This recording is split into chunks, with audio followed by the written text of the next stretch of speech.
En 5, 4, 3, 2, 1.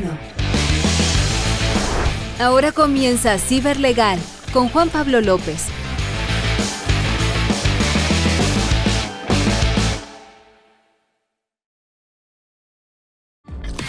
Hola, ¿cómo están? Hoy día ya miércoles 30 de agosto, se nos va agosto, esperamos pasarlo. Como siempre a las 14 horas a través de xsplus.com estamos juntos para un nuevo episodio de Ciberlegal. Hoy día vamos a hablar de un tema que es bien interesante y bien entretenido, que muchas veces se desconoce, como varios de los temas que hemos visto acá, obviamente, desde el punto de vista un poco de la ingeniería social, de la parte técnica, de la parte legal, que es la huella digital, que son los riesgos un poco derivados de la vida digital que nosotros llevamos hoy día,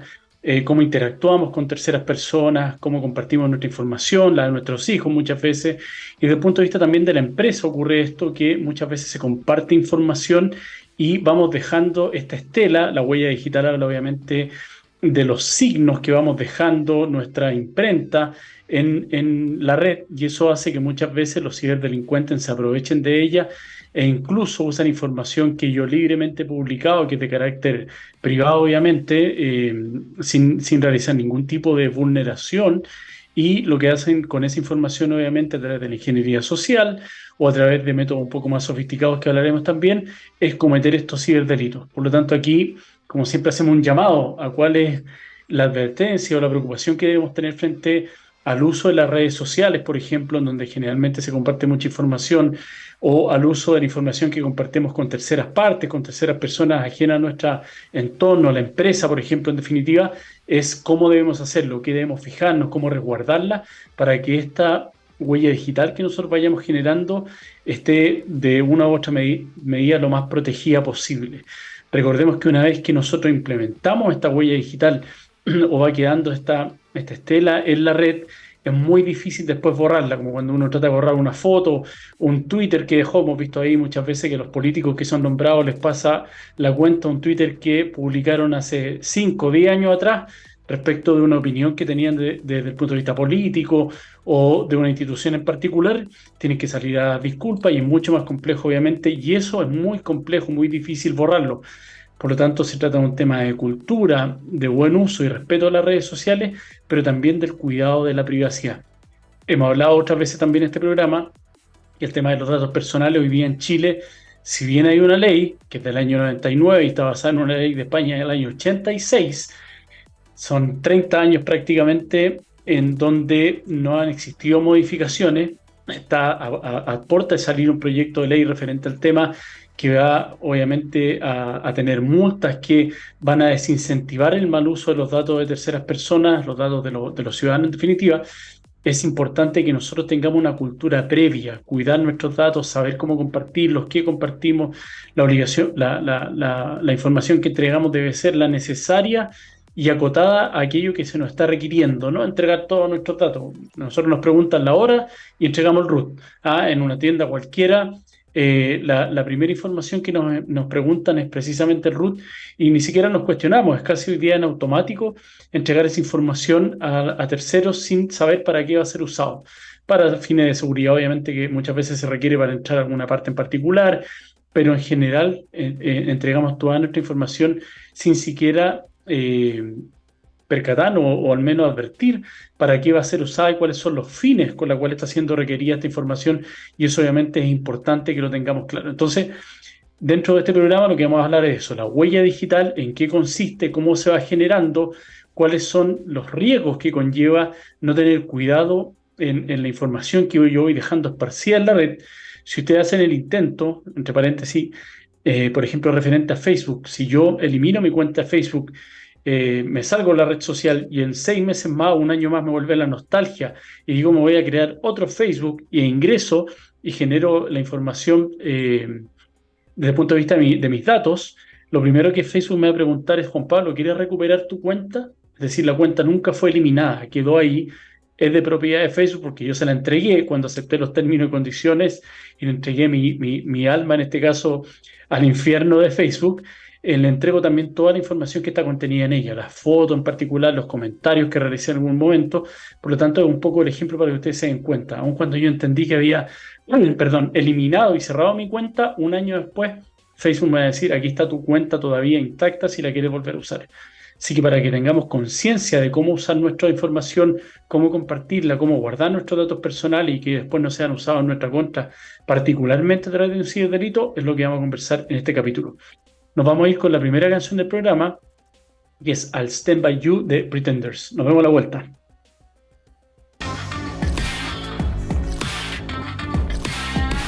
Amigos, estamos de vuelta para este segundo bloque de Ciberlegal. Estamos hoy día, miércoles 30 de agosto, hablando respecto de la huella digital que generamos en la red, en Internet, y cómo esto se puede convertir en un peligro, en definitiva, en la vida real. Como ustedes saben, hay un libro muy bueno que yo otras veces lo he recomendado en este programa, que es de Carissa Bellis, que respecto de la privacidad. La privacidad es poder, señala ella en el libro, y parte este libro precisamente relatando la vida diaria de cualquiera de nosotros, desde el punto de vista de que nos despertamos con la alarma que colocamos en nuestro teléfono inteligente, miramos cómo dormí a través de una aplicación que tengo en mi smartwatch, después revisamos, por ejemplo, las actividades de nuestro calendario que tenemos en Gmail, nos contactamos a través del correo, revisamos las redes sociales, nos vamos en el metro o manejando, por ejemplo, usando la aplicación Waze, o bien leyendo el periódico, realizamos algún tipo de compra mientras llegamos a nuestra oficina, nos logueamos en algún sitio de internet en particular con nuestras credenciales, y toda esa actividad que hoy día la vemos como tan cotidiana, estar inmerso en la red es lo que en definitiva va generando esta huella digital. Esa huella digital que de una u otra forma lo que estamos compartiendo es información de carácter sensible al teléfono, y por ejemplo a través de la aplicación de salud que está conectada con este reloj inteligente, cualquiera sea el tipo de sistema operativo que usemos. Lo que estamos entregando ahí son datos extremadamente sensibles, por ejemplo, no sé, el pulso, los latidos del corazón, mi actividad cardíaca, la actividad rítmica que yo realizo. Es compartida en ese caso porque dentro de los términos y condiciones, obviamente, yo me aseguré, la aplicación se aseguró que para poder usarla tengo que compartir cierta información con ellos para, comillas, mejorar la aplicación y darme ciertas recomendaciones, como cuando uno está trabajando y suena el teléfono y me pide que me pare, que estire, que realice esta pausa activa. O cuando estoy subiendo una foto en internet, o me señala que comparto un recuerdo, una fecha importante que ocurrió hace un año atrás, un cumpleaños de un amigo, un cumpleaños de un hijo. Toda esta información es porque generé esta huella digital. Muchas veces la huella digital nos sirve, obviamente, y esta información que yo voy dejando a través, por ejemplo, de las cookies que quedan registradas en los sistemas operativos, es precisamente para ayudarme a tener una mejor experiencia en la navegación, para que sea más cómodo ingresar a mi correo electrónico y no tenga que cada vez que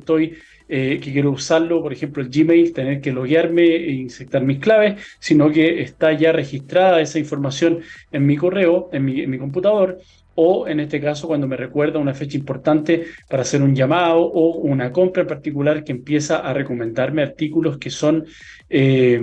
acordes a las preferencias que yo he demostrado tener desde ese punto de vista. Pero esta facilidad que yo entrego muchas veces, la facilidad a la que accedo por esta huella digital, muchas veces obviamente es una sombra que me empieza a perseguir, porque cuando tiene un mal uso desde el punto de vista de los ciberdelincuentes o quienes delinquen usando estos medios digitales, es donde yo, en definitiva, tengo un problema, porque yo entregué esta información, es el yo virtual que se ve reflejado, obviamente, en Internet a través de la actividad que yo voy generando día a día o diario, y son los datos, y muchas veces, lo que vamos a ver más adelante también, son precisamente los metadatos que están insertos en una serie de documentos, fotografías que desconozco que están ahí. Muchas veces la gente no sabe que estos metadatos se generan y que son aprovechados por estos ciberdelincuentes precisamente para cometer este tipo de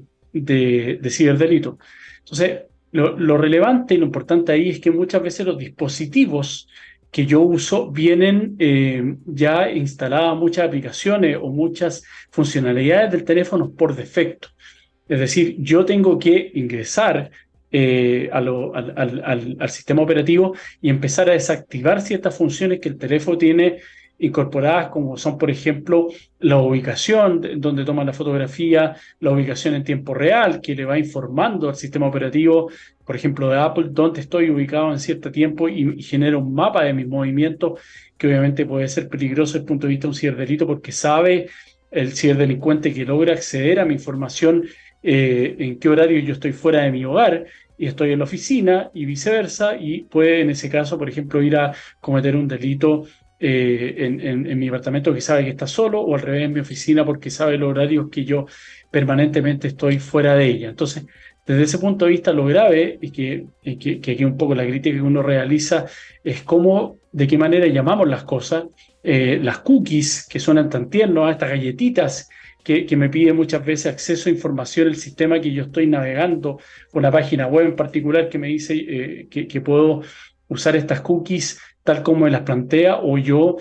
configurarlas de acuerdo a lo que yo quiera que me envíe información o no, qué es lo que va a perseguir dentro de mi sistema operativo en particular. Estas cookies en definitiva son espías dentro de mi sistema operativo, y lo que hacen es precisamente eso: rastrear la información que yo estoy dejando, las preferencias que estoy marcando, cómo me muevo dentro de Internet, y en base a eso me va generando mayor información. En algún capítulo, a propósito del tema de los datos, que fue el de Leocadio, que se repitió hace un par de semanas, hablamos precisamente de la información de que me provee Internet una vez que ella sabe cuáles son mis gustos y cuáles son mis expectativas referente a un producto. Y nos preguntamos en esa oportunidad es que si efectivamente Internet me da, o el sistema operativo en que yo esté navegando en cuanto a las compras, por ejemplo, si efectivamente me muestra todas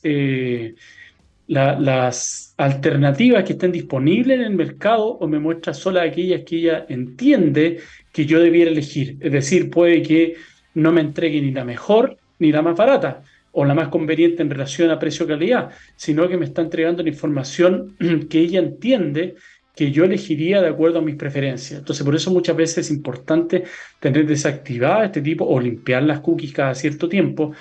dejar aquellas necesarias. Es molesto, como mencionaba recién, volver a entrar al correo electrónico, tener que loguearse, ingresar las claves, o de la página en particular que yo estoy usando, un Facebook, un Instagram, que uno la usa a diario hoy día, incluso desde el punto de vista profesional, para compartir información, como lo hago yo, por ejemplo, a través de los canales de Ciberlegal. Es incómodo, obviamente, todos los días tenés que ejecutar este tipo de acciones, pero muchas veces mucho más seguro. Mucho más seguro porque, les insisto, yo lo que dejo ahí, y si en cierta medida alguien tiene acceso a mi computador a través de un virus, un programa maligno que se instala en mi computador y me comienza a espiar, lo problemático de aquello es que precisamente va a lograr obtener información que yo mismo le entregué al sistema operativo en particular, y va a lograr tal vez ingresar a otros sitios que no tenía esa información, pero la extrajo de ellas. Entonces, estos son el uso de los datos, pero también está el uso de los metadatos. Y los datos, en definitiva, si quisiéramos definirlo de una u otra forma, serían los datos sobre los datos. Desde el punto de vista etimológico, es más allá de los datos, en definitiva, esta información que muchas veces vienen por defecto, obviamente, dentro de, por ejemplo, cuando yo tomo una fotografía, la fotografía que se genera sin que yo lo vea, porque yo veo la fotografía, una selfie, o la fotografía que me tomé con un amigo almorzando, tomando un café en algún lugar en particular, lo que yo veo en la imagen, pero estos metadatos que dan dentro de la fotografía son, por ejemplo, la fecha y el lugar donde se tomó, que es relevante e importante porque son preferencias que yo marqué en el sistema, y que un tercero podría, como les dije yo, darle un mal uso porque está accediendo a información geográfica, por ejemplo, dónde me ubico yo, dónde voy recurrentemente, o bien las horas que yo no estoy, o estoy dentro de mi oficina, o en mi hogar. Eso desde el punto de vista de un lado, pero hay otros archivos, por ejemplo, los PDF o los docs, que también generan este tipo de información, estos metadatos que pueden ser usados desde este punto de vista sin que yo haya ingresado, por ejemplo, las propiedades del documento y no sepa desactivarlos o borrar la información que yo considero que es irrelevante cuando comparto con un tercero este tipo de información en particular. Este tema de los documentos es bien útil, pero también puede ser perjudicial. Yo alguna vez lo vi en un juicio, de hecho, en donde se acompañó un documento con fecha reciente, con una data actualizada, y nosotros teníamos la versión anterior del documento que se había evacuado por parte de un perito en particular, y resulta que el perito señaló que había sido realizado en la fecha que estaba dateado el informe, que era 2 semanas antes de su presentación a declarar, y los metadatos, precisamente las propiedades del documento, daban cuenta de que ese informe tenía más de un año. Entonces, ahí uno ya logró lo que hablamos la semana pasada a propósito del peritaje en materia de ciberseguridad, desacreditar al perito porque uno estaba mintiendo, claramente señaló que el archivo en particular tenía una data reciente, y dos, sembramos esa duda frente al tribunal en cuanto a la credibilidad que podía tener el perito. Entonces, es importante el tema de los metadatos y muchas veces uno comparte información de quién lo realizó, quién lo editó, quién tuvo acceso a él, sin siquiera dejar de lado estos metadatos o sin siquiera limpiarlo. Entonces, por eso es importante que tengamos claridad de cómo es el uso de esta información y cuál es la importancia que tiene para nosotros el protegerla y la relevancia que tiene frente a terceros que quieren hacer un mal uso de esta información.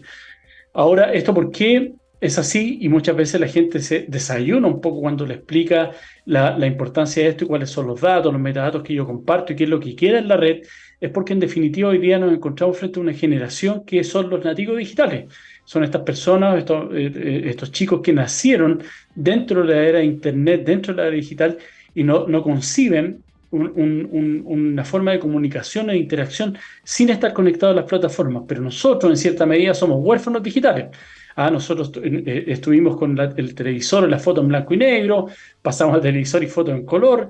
usamos el Walkman, el CD, el cassette, y luego nos trasladamos ya a la música en el teléfono, en el iPad, en un formato MP3 o MP4, que para nosotros fue novedoso, para ellos no natural. Y desde ese punto de vista, obviamente, nadie nos dijo y nadie nos enseñó en su oportunidad a usar un dispositivo móvil. Se nos entregó. Súbete a la tecnología avanza, es un tren bala que va a una velocidad increíble y nosotros tenemos que aprender a lidiar con ella de una u otra forma en el camino. Y eso es lo que ocurre muchas veces, que desde este punto de vista, cuando nosotros usamos de manera incorrecta la tecnología, lo que estamos haciendo en definitiva es perjudicándonos nosotros mismos con ese uso indebido o incorrecto, más que indebido e incorrecto, que incluso muchas veces puede darse o prestarse para la comisión de un ciberdelito sin que nosotros ni siquiera tengamos claridad del por qué, compartiendo, por ejemplo, datos o bases de datos que nos llegan a nuestro WhatsApp o nuestro correo electrónico con terceros, y que estas bases de datos fueron adquiridas de manera ilícita, y nosotros ni siquiera teníamos idea de aquello, o las compramos, esta base de datos, y eso es un ciberdelito que hoy día podría estar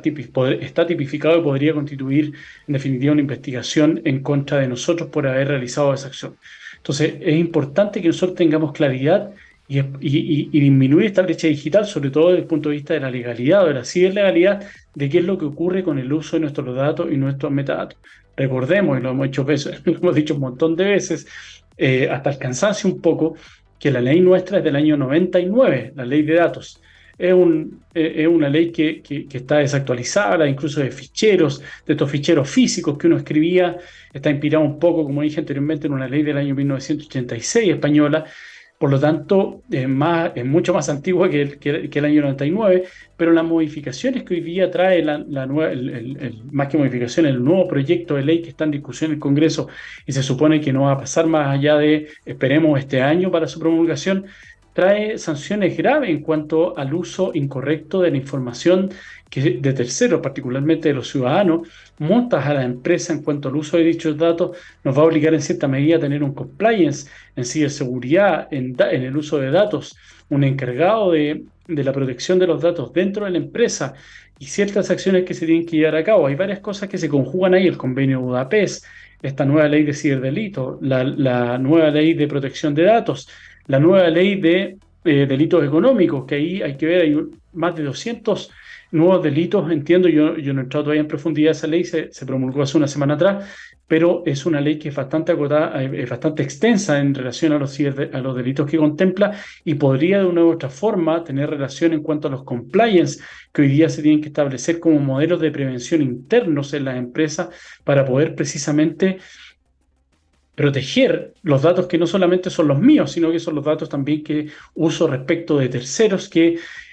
tengo en mi base de datos de clientes, base de datos de mis trabajadores, de mis teletrabajadores, que voy a tener que proteger y dar respuesta cuando se requería, por ejemplo, una modificación del dato. Modificaciones que pueden ser tan simples pero recurrentes como la modificación del domicilio. En Chile se ha probado a través de encuestas y estudios que los chilenos tenemos una tendencia a mudarnos de casa y de oficina con bastante recurrencia. Por lo tanto, a mí me ha pasado muchas veces que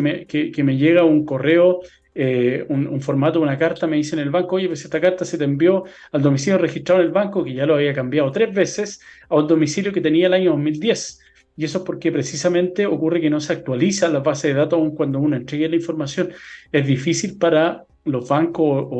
este tipo de instituciones que procesan grandes cantidades de datos mantener actualizadas sus bases. Y eso es algo que hoy día la ley, el nuevo proyecto de ley de datos personales va a tener en cuanto a la actualidad y veracidad de la información que contenga esa base de datos y que yo puedo exigir que sea corregida o modificada en este caso. Así que a la vuelta, vamos a irnos ya a la segunda canción del programa, pero a la vuelta vamos a hablar de algunos ciberdelitos que se provocan o producen precisamente cuando yo entrego más allá de información de la requerida en la red, dejo esta huella, este dato personal, esta huella digital, la dejo en la web y los ciberdelincuentes se aprovechan de toda esta información para cometer el delito, ya sea a través de la ingeniería social o a través de, por ejemplo, el phishing. Lo vamos a hablar a la vuelta, nos vamos con la segunda canción que es Don't You Forget About Me de Simple Minds. Nos vemos a la vuelta.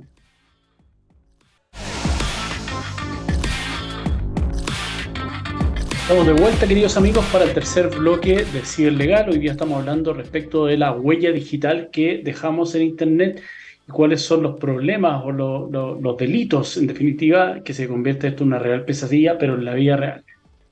Hay dos técnicas que usan los ciberdelincuentes en general, hay muchas más, pero las que son más comunes y conocidas son dos técnicas que usan ellos para recopilar información desde el punto de vista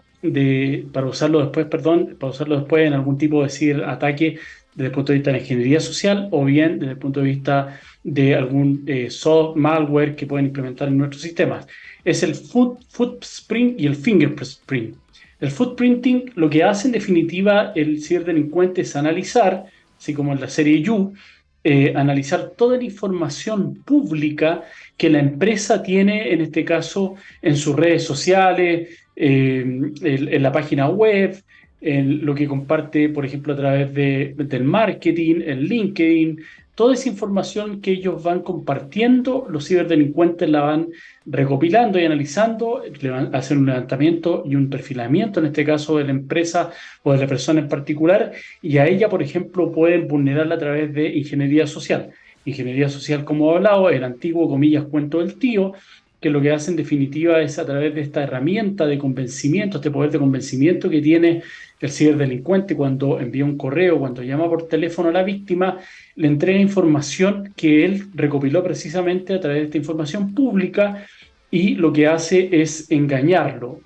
Mira, recuerda que estuvimos en tal o cual evento de la empresa, yo participé, era de tal empresa, hablamos un rato referente a tal servicio en particular y hoy día yo te quiero presentar tal cosa y empiezan a sacar información hasta que logran, por ejemplo, algún tipo de transferencia o robo de información que puede ser delicada desde el punto de vista de la planificación de los negocios de esa empresa en particular, y esto lo hacen todo a través de la información pública. Por eso es bueno saber qué es lo que comparto, cómo lo comparto y con quién lo comparto la información, sobre todo en las redes sociales de la empresa. Yo he visto muchas veces que las personas que tienen incluso altos cargos dentro de una empresa, incluso de ciberseguridad, se sacan fotos en sus estaciones de trabajo, por ejemplo, con el computador prendido y dan muestra de las páginas que están usando o qué es lo que están con la pantalla atrás de la foto, obviamente con una selfie, y qué es lo que están haciendo en particular, o estamos analizando, viendo tal o cual proyecto, y eso obviamente es delicado porque puede estar trabajando en un proyecto de un cliente del cual tenían la obligación, por ejemplo, de confidencialidad, de seguridad de la información, y lo están compartiendo a través de sus redes públicas. Hay casos famosos, algún momento un tipo de una planta nuclear, creo que recuerdo era, lo entrevistaron en la televisión, y atrás había una pizarra gigante y el tipo tenía en toda la pizarra escrita la clave del correo electrónico de acceso a la información, y obviamente le empezaron a hacer bullying y los chistosos de siempre empezaron a acceder al sistema y a su correo en particular porque él mismo había colocado de esa forma su correo y en este caso el password. Entonces lo delicado es que muchas veces la información que es pública y que los ciberdelincuentes toman para ejecutar este tipo de ciberdelitos es información que nosotros mismos proveímos a través de nuestras redes sociales. Por eso es importante desactivar, por ejemplo, cuando sacamos una foto o estamos con alguien en particular, la ubicación en la cual estamos, salvo que yo sea un evento público, de beneficencia para la empresa en particular lo que estoy haciendo, pero la información que estoy entregando de igual forma tengo que cuidarla. Lo mismo cuando me saco una foto con un tercero, hay que preguntarle primero si puedo subir esa foto, por ejemplo, a redes sociales, porque puede ser que esa persona haya ido en su calidad de representante legal de una empresa en particular y no quiere que la competencia sepa que está ahí y yo lo estoy exponiendo, por ejemplo, a través de un LinkedIn en donde todo el mundo puede enterarse de lo que estábamos haciendo ese día en particular. Eso desde el punto de vista del footprinting. Desde el punto de vista del fingerprinting, aquí es un poco más avanzado y una técnica que consiste en este caso en recopilar también información, pero lo que hace es que hay una interacción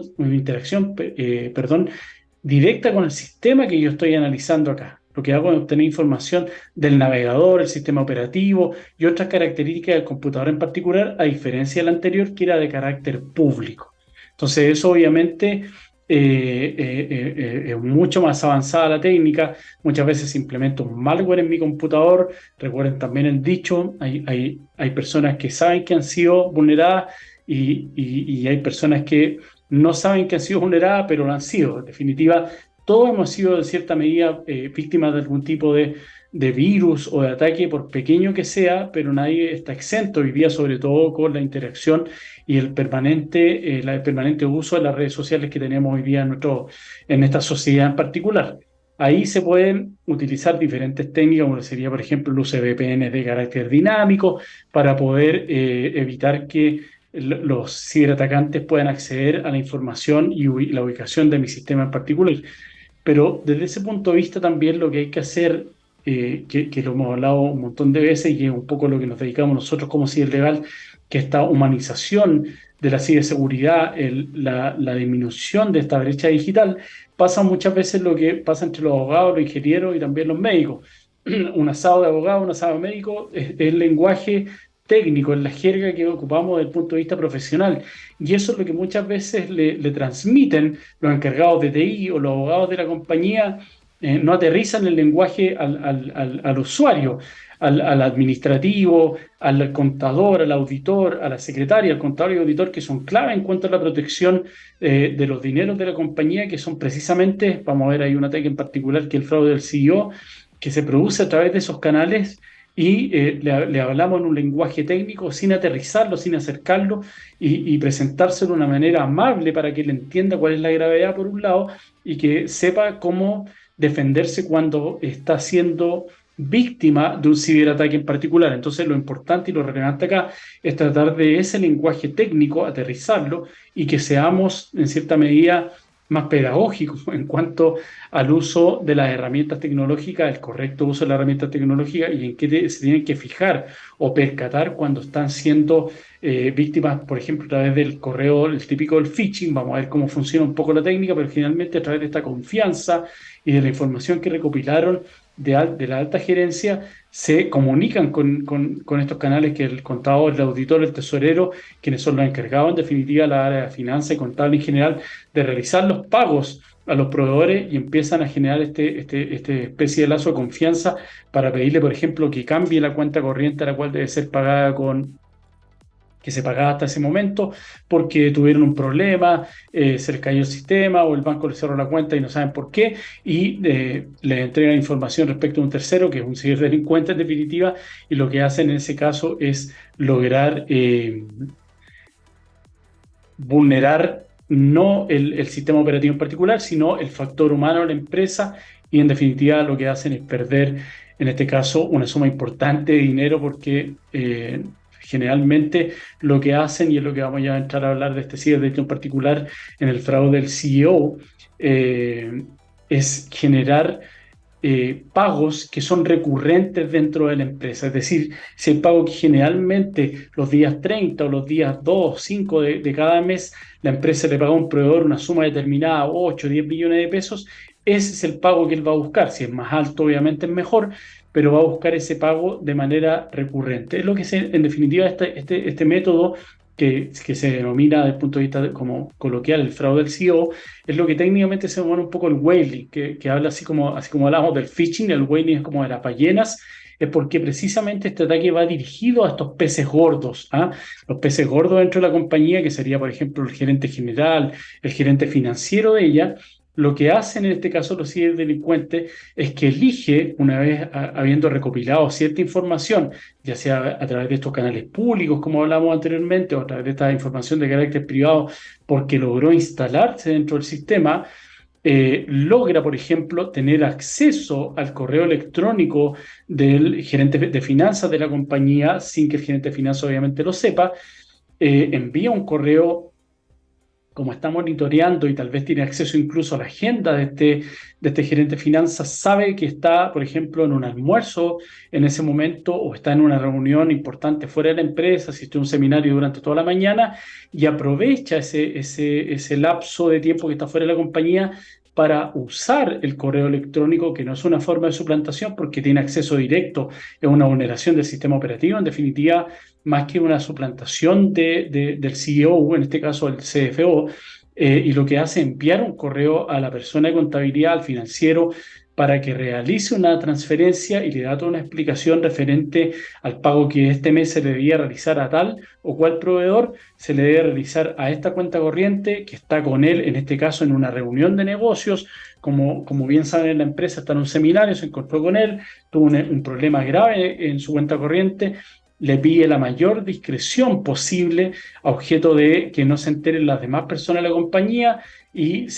aquí es donde un poco baja la parte sentimental y de confianza del ciberdelincuente a través de ingeniería social, es que le dice que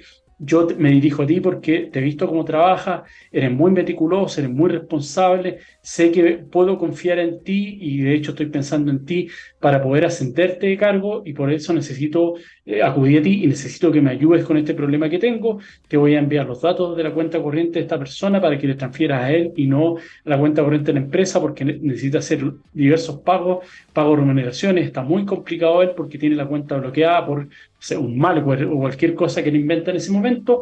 y el correo está siendo despachado, como les digo, desde su correo personal de la empresa. Entonces, lo que señala ahí también es que no se comunique con nadie, que por favor le conteste de inmediato. Generalmente se caen a veces, y así como me ha tocado investigar algún tipo de estos ciberdelitos, cuando uno analiza los correos, se caen en cosas un poquitito más pequeñas. Por ejemplo, le preguntan en qué banco tenemos cuenta o cuál es el saldo de la cuenta corriente hoy día, y ahí si le entregamos previamente esas herramientas al financiero, al contable o a la persona de tesorería que realiza los pagos para que estuviera atento a este tipo de información, de inmediato va a parar y va a decir, bueno, pero si el gerente debiera saber dónde tenemos cuenta corriente, tiene comunicaciones generalmente con el ejecutivo, la gente del banco en donde trabajamos, por lo tanto ya me parece extraño que primero que me pida transferirle a una cuenta distinta a la que usualmente le pagamos a este proveedor, segundo que mantenga reserva y tercero que me pregunte cuál es la cuenta corriente de la empresa. Entonces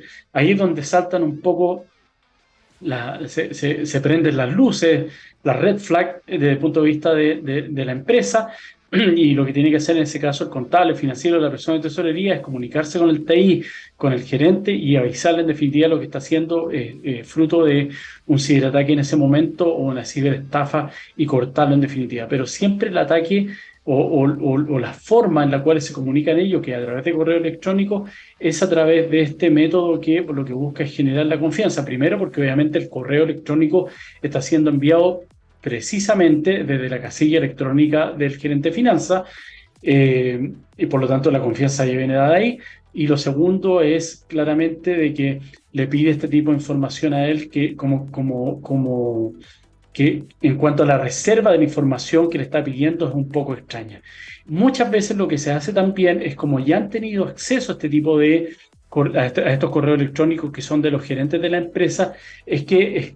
buscan o bucean dentro de la información que ellos tienen y, por ejemplo, encuentran comunicaciones efectivas con este banco, en particular con el ejecutivo, en donde ya le han dado otro tipo de instrucción y lo que hacen es generar un correo a través de un rebote puede ser, o a través de un correo que ellos crean para tal efecto y solo reenvían a esta persona de finanzas en particular o de tesorería y le dan la explicación, mira, acá está la conversación que tengo con el gerente del banco, ya acceden a un poco más de información en donde ese correo es creado por ellos, le dan la información, le explicaron el problema el comillas agente o ejecutivo del banco le contesta que no tiene problema, que solamente la persona de tesorería es la que tiene que dar la autorización en particular para realizar la transferencia, pero él no la va a cuestionar y ya está previamente autorizado y está avisada y autorizada por parte de él para que se ejecute. Entonces esto obviamente genera un mayor grado de convencimiento en la víctima dentro de la empresa y muchas veces caen precisamente en este tipo de ciberestafas porque se dieron todas las condiciones para que para que esto ocurriera. Y cómo no se da cuenta, en este caso, el gerente, si está efectivamente fuera de una reunión, lo que hace el ciberdelincuente es que envía el correo y procede, obviamente, a eliminarlo. Y todos los rebotes que le van llegando los redirecciona o los elimina para que el gerente no los vea, por ejemplo, en su smartphone, en donde tiene acceso al correo, en el iPad, en el computador, y los va eliminando para que dentro del Outlook, por ejemplo, no lleguen a su bandeja de correo en particular y así los tiene desconectados, incomunicados en cierta medida del fraude que se está cometiendo. La segunda forma que tiene comisión, que es un poco más burda, pero también es efectiva, hemos hablado otras veces de lo que hacen estos tipos cuando duplican las páginas de los bancos. Lo que hacen también es que generan un correo y que muchas veces lo inscriben, por ejemplo, en el NIC, que en este caso es el organismo en Chile encargado de inscribir los dominios y el arroba coca-cola.cl, por ejemplo, .com. Y lo que hacen estos tipos es que muchas veces lo que insertan dentro del correo, dentro del nombre, por ejemplo, si mi correo es jplopez@ciberlegal, lo que colocan es jp.lopez @ciberlegal, y el ciberlegal en vez de tener una A, tiene una A distinta, incluso a veces la tipografía, o tiene una arroba, o es un .com, un .org, que a simple medida, cuando ellos lo insertan, obviamente lo programan y lo configuran en el Outlook, el nombre que aparece ahí es Juan Pablo López, abogado ciberlegal, por lo tanto, la persona que la recibe no cliquea el correo del cual le llega y se confía en la información que le entregó, en este caso, Outlook. Por lo tanto, aquí el fraude, si bien es menos elaborado que el anterior, en donde ya están dentro del sistema operativo en particular, es igual de eficaz muchas veces, sobre todo por el tema de los dominios que no son, que el NIC permite muchas veces la inscripción o que vienen con un .com o un .org creados desde afuera y configurados de tal manera para que yo vea el correo tal como me lo envía generalmente el gerente de finanzas. Pero aquí también aquí es un poco más el phishing, la pesca milagrosa, que la hemos llamado también acá, en donde lo que hacen es enviar un correo tipo a un sinnúmero de personas o que tuvieron acceso a través de esta información, como hablábamos del footprint, a través de la red, de la información que solamente les provea la empresa por medios públicos. Por lo tanto, el ciberdelincuente está un poco a ciegas en cuanto a la comisión del ciberdelito y le entrega información genérica. Estimado Juan Pablo, tú que eres el contador auditor de la empresa o el gerente de finanzas, necesito que el pago por la compra de la mercadería que tú me encargaste o de las máquinas en particular que compró tu empresa se haga a este proveedor en particular, va a ser el trato directo y colocan ahí el nombre de una empresa o el nombre del dueño de la empresa, y ahí cuando uno muchas veces lee este correo, a uno le llega el correo y dice, bueno, yo ni siquiera tengo cuenta en este banco, o me piden cotizar artículos de una empresa que está ubicada en Argentina, en Perú, o donde sea, donde yo ni compro ese tipo de productos, ni tengo ese tipo de relación comercial. Por lo tanto, saltan de inmediato las alarmas nuevamente y sé que es un ciberdelito, procedo a bloquear el remitente, lo mando a spam y sigo con mi vida. Pero muchas veces coincide con la información de la empresa que fue compartida públicamente y ahí es donde entra en esa dinámica. Si se contesta el correo y ya viene con un pie de firma con los datos, la información de la empresa, ya el ciberdelincuente avanzó en un 40, en un 50% del ciberdelito y empieza a generar ya estos lazos de confianza con la persona que le contestó, que se puede haber demostrado incluso preocupado. Estimado, no sabía que había pasado esto, por favor, indícame qué es lo que debo hacer para poder solucionarlo, y lo hablo de inmediato con la gente internamente para que se proceda al pago, y ahí nuevamente viene el freno. No, por favor, no lo hagas de esa forma. lo que quiero yo es que sea lo menos ruidoso posible, porque esto ya me trajo muchos problemas y lo que tratemos de arreglarlo entre nosotros. Por favor, yo tengo confianza en ti, sé que lo vas a hacer de la mejor forma posible, y ahí se forma esta dinámica nuevamente en donde la persona que está siendo víctima cae en este engaño, aun cuando sea un tercero que estaba, nuevamente digo, efectuando la pesca milagrosa. Lo complejo y difícil de esto es que si después, desde el punto de vista forense, se logra rastrear desde dónde rebotó, desde dónde se enviaron los correos, lo mismo que hablábamos antes, usan VPNs dinámicas, están situados en Nigeria, en Bielorrusia, Europa del Este, donde sea. Entonces es muy difícil, primero, obviamente, dar con el paradero de estas personas en particular, que triangularon la información, y generalmente las personas que usan el país de destino son lo que se denomina un poco como en la jerga del narcotráfico, estos burreros. Simplemente la persona a la cual yo le hice la transferencia del depósito, incluso yo lo he visto y de verdad es escalofriante la forma en la cual actúan estos tipos. Es gente que está con un cáncer terminal y está postrado, está botada en algún lugar donde nadie tiene acceso a ella, y les compran esa información a personas que son adictas a las drogas. Les compran droga a cambio de esta información también, y van con ellos a sacar la plata de la cuenta Vista, la cuenta RUT en la cual se depositó. O simplemente una persona que le dijeron, mira, te van a hacer un depósito, por favor, son 5 millones de pesos y te van a entregar 500.000 porque fue un error, pero como tú eres buena persona, yo voy a recompensarte esto, y la gente obviamente cae también en estos engaños. Entonces cuando se denuncia este tipo de ilícito y se encuentra a quien se le hizo la transferencia de depósito, resulta que era tan, no sé si víctima, pero puede haber sido tan inocente como aquel que cayó en el ciberdelito. Entonces, por eso es importante que establezcamos las barreras, los protocolos previos al ciberdelito, más que tratar después de perseguirlo. Además, como les digo, si yo interpongo una querella criminal o hago la denuncia, solicito las diligencias de rigor, es muy complejo para la Fiscalía, independientemente de los acuerdos internacionales que existan en cuanto a la comisión de este tipo de actos. Lograr, por ejemplo, que se investigue o se dicte una orden de captura internacional por parte de las policías para poder apresar a este tipo de personas, porque lo más probable es que la señal vaya rebotando en distintos países hasta que se pierden algunos donde precisamente no existen tratados de extradición respecto de sus nacionales, respecto de la comisión de ciberdelitos. Entonces, lo importante es tener este tipo de protocolos, activarlos y tener sobre todo al personal concientizado. En una pasada de estas, como se denomina, pueden robarse 800 millones de pesos, $1.000.000, lo que sea, que eso puede constituir la inversión en ciberseguridad de, no sé, 10 años para la empresa o más, dependiendo del tamaño de la empresa, pero puede ser muy importante y relevante que en un solo acto me roben esa cantidad de dinero a través de un ciberdelito que no lo voy a ver más, no lo voy a recuperar. Se pierde mi prestigio reputacional además en el medio, y puede incluso la empresa caer en una cesación de pago, en una insolvencia que los puede llevar hasta la quiebra, porque puede ser, esos son los flujos que se alimentaban. Recuerden, por lo menos en Chile, las empresas generalmente trabajan a 30, 60 días. Ese es su margen de oxígeno que tienen con los pagos. Los flujos que ellos van recibiendo son flujos que también destinan a cancelar a terceros, proveedores de ellos mismos, a los costos de la oficina, a los costos del personal, y el margen queda una vez que pagado esto, pero las empresas no tienen estos flujos grandes como para poder resistir un pago de esa naturaleza que puede costarles, como les digo, incluso la vida de la empresa y quebrar.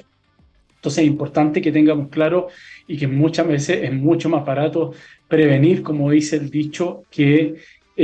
curar. Nos vamos a ir con la tercera canción del programa. Así como hablábamos un poco desde el punto de vista de los ciberdelincuentes y cómo operan. A la vuelta vamos a hablar también un poco de las conclusiones de este tema en particular, cuáles son las recomendaciones que yo les puedo dar referente al tema,